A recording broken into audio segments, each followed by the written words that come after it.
Assalamualaikum warahmatullahi wabarakatuh. Perkenalkan, nama saya Endong Nurkiah dari Prodi PG PAUD Reguler Plus Universitas Pancasakti Bekasi. Dalam video kali ini saya akan menjelaskan tentang emotional intelligence dan didampingi oleh dosen pengampu Ibu Dr. Irma Yuliantina, MPD. Emotional intelligence atau kecerdasan emosional terhadap pada anak usia dini adalah kemampuan seseorang dalam menggunakan dan memahami emosi, baik emosi orang lain maupun emosi diri sendiri, dengan tujuan meningkatkan kesehatan fisik dan mental seseorang dengan emotional intelligence yang baik, mampu mengontrol emosi saat marah, peka terhadap perasaan orang lain.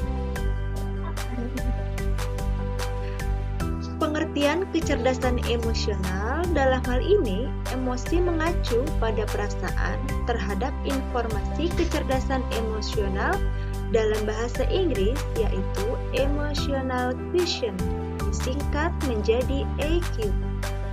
EQ adalah kemampuan seseorang untuk menerima, menilai, mengelola, serta mengontrol emosi dirinya dan orang lain di sekitarnya. Sedangkan kecerdasan intelijen mengacu pada kapasitas untuk memberikan alasan yang valid akan suatu hubungan.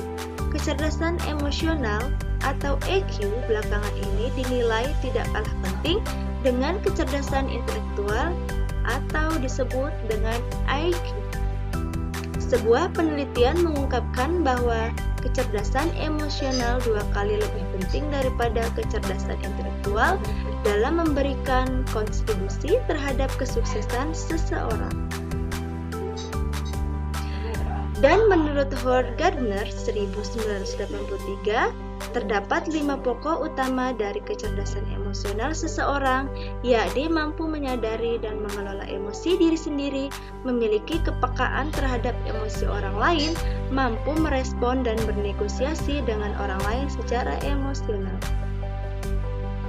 serta dapat menggunakan emosi sebagai alat untuk memotivasi diri. Pakar kepemimpinan Zig Ziglar menggambarkan kecerdasan emosional atau EQ sebagai sikap attitude yang lebih relevan dibandingkan dengan kecerdasan intelektual atau IQ, yang digambarkan sebagai kompetensi aptitude. It is your attitude, EQ, and not your attitude, IQ, that will determine your attitude atau ketinggian prestasi.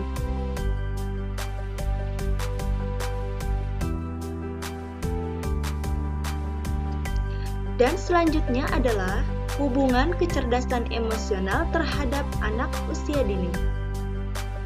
Kecerdasan emosi berhubungan erat dengan kesuksesan anak dalam menjalin hubungan dengan orang lain.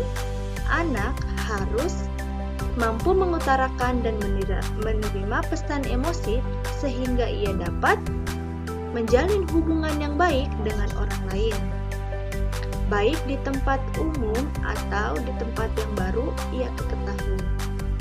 Itu menurut Dr. Anita Amaliasan. Berdasarkan studi pendahulu dilakukan terhadap 21 anak yang kurang berkembang terkait hasil belajar anak usia dini pada aspek perkembangan sosial emosional dan permasalahan yang ditemukan terkait hasil belajar anak usia dini pada aspek perkembangan sosial emosional, diantaranya beberapa anak tidak mandiri dan selalu ditemani orang tua saat kegiatan belajar berlangsung.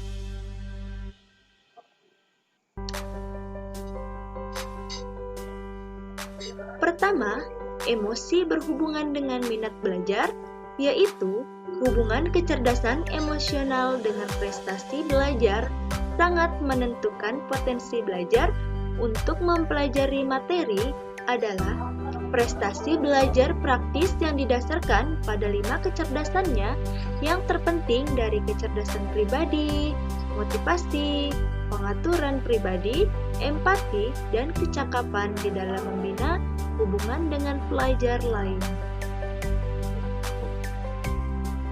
Kedua, emosi mencerminkan karakter sejak kecil tidaklah mudah diperoleh karena ia tidak hadir dan dimiliki sehubungan tiba-tiba atau langsung.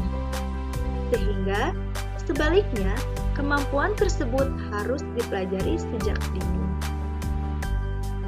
Ketiga, sebagai dasar penilaian, di psikologi, pelajar banyak contoh membuktikan bahwa pelajar yang memiliki kecerdasan otak saja belum tentu sukses berkiprah di dunia pembelajaran. Selanjutnya adalah manfaat emotional intelligence atau kecerdasan emosional untuk guru PAUD adalah merupakan salah satu usaha para pendidik dalam menciptakan suasana pendidikan yang lebih efisien dalam proses pentransferan pendidikan pada anak-anak didik. Hal ini berarti kecerdasan emosional untuk guru PAUD dapat diartikan sebagai kemampuan guru dalam mengelola emosinya, baik ke dalam personal atau di luar interpersonal. Dengan begitu, akan terwujudnya efektivitas dalam mencapai tujuan di dalam kegiatan belajar mengajar.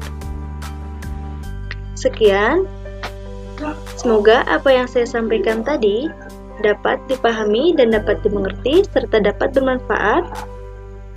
Assalamualaikum warahmatullahi wabarakatuh. Like, share, comment, and subscribe. Terima kasih.